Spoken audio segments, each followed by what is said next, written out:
Hey now, I'm Ashita Irene, and I am back again with another reading and breaking down from my book, Tears from an Unsuccessful Suicide Attempt, and the poem will be called Black Skies. Yeah, no. cut. I'll put it over here.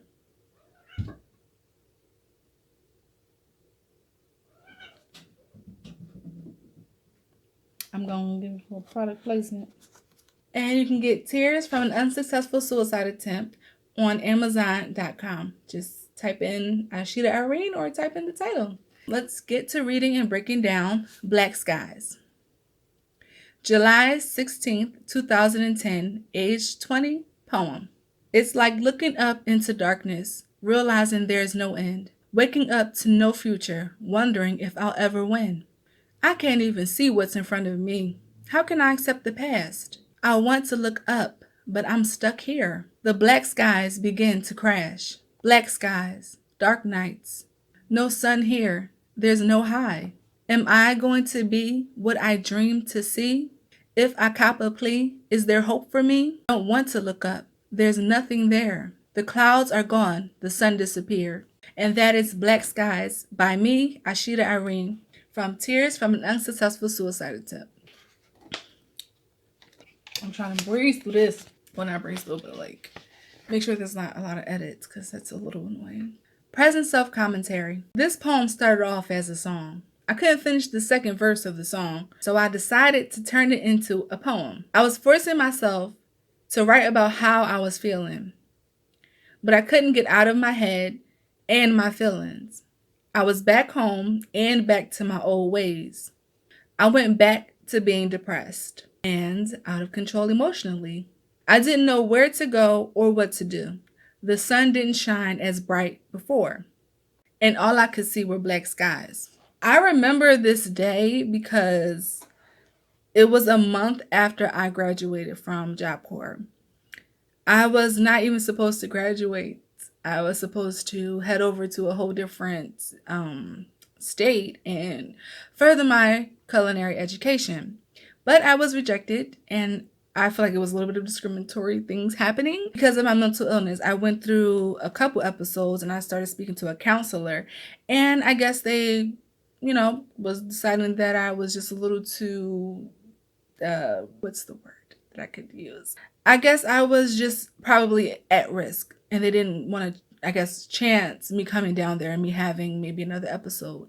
So they decided to reject me, and I went back home to Philadelphia. Something that I did not want to do because I was excited. I was excited to go to a whole different state and continue, getting my education. I felt like if I went back home, I would be disappointing my mother. When I did go back home, it was like, what the hell am I going to do now?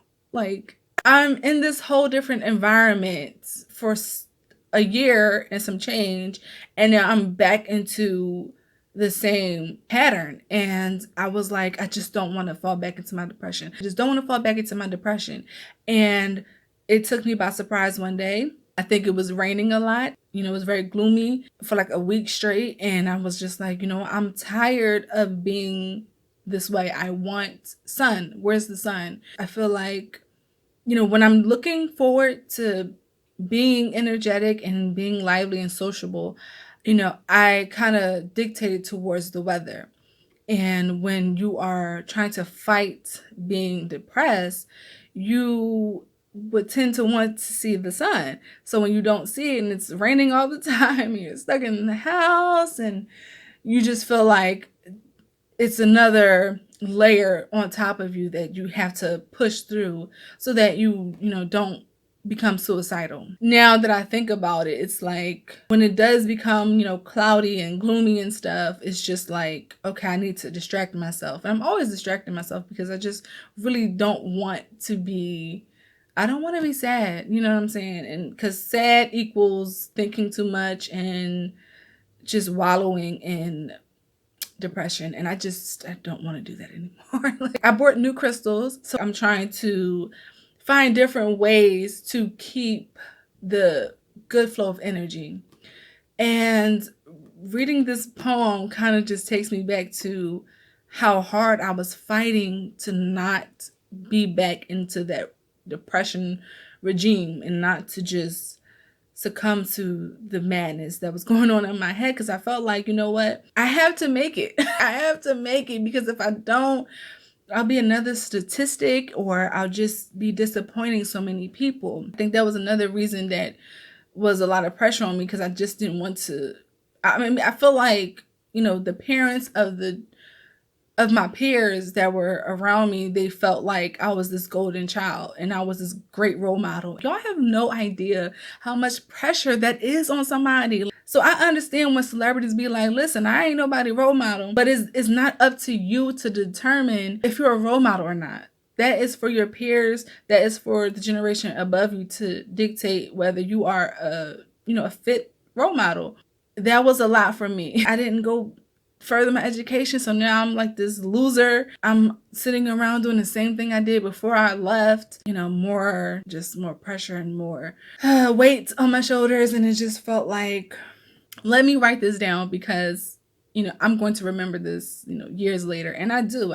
Some of the poems that I've written, I can really take myself right back to myself writing it and what it looked like outside, what caused me to write this certain word. I want to keep capturing those moments. I haven't written anything because I'm focused on, you know, my next novel. But, you know, if I do feel like I need to do some kind of writing for poetry to get my emotions out, you know, I know that that's my outlet, instead of me just harming myself or just going straight into my brain and just overwhelming myself to be this weak person. That's my anchor, so that I feel like sometimes I float away and I become on autopilot when I don't necessarily address what's going on in my head. Because if I don't address it, it will take over and I become someone that I don't recognize. As I'm kind of doing these YouTube videos and I'm being more sociable on the internet, it's a reverse thing. Like, who is that girl? I haven't been like that in a long time. I can see that I do have the potential to be something great. It's not just, you know, my writing. I also want to be that person that people can relate to. And if I am considered a role model, then so be it. I accept it, because I wanted someone to be a role model for me. Like, I was looking up to T and Tamara and Moesha, which is Brandy, and I saw how their family dynamics weren't traditional. And I was just like, well, if they're considered, you know, these amazing young women, I can come from a different background too and still be amazing and still inspire people. I do feel like trying to get back into my community and becoming a role model, it's like it's destined, because people can kind of pick out who's a great leader. Because I wouldn't be a great follower. Listen, I follow the rules and all that stuff, but I'm not, I ask too many questions to be a follower. I have a lot of great ideas. I listen to people. I feel like I'm trying to be a politician or something right now. I'm not, don't vote me for anything. If I was to be out in the community, which I will one day, my personality has to be likable, and that is just me. I don't want to be, you know, this spokesperson for just this mental illness. I want to be looked at as a person who understands everyone goes through something, and people can always come back to one thing, which is humanity. And we all want to be treated with respect. We all want to be treated as if our lives are important. I feel like the more that I continue to talk and the more that I continue to understand myself and what I want out of life, I just want to, you know, give inspiration and be motivation, because I went through some dark stuff. And then while I was going through my dark stuff, more tragedy happened. And it was just like, what am I supposed to do? And I think what I was supposed to do is to keep going.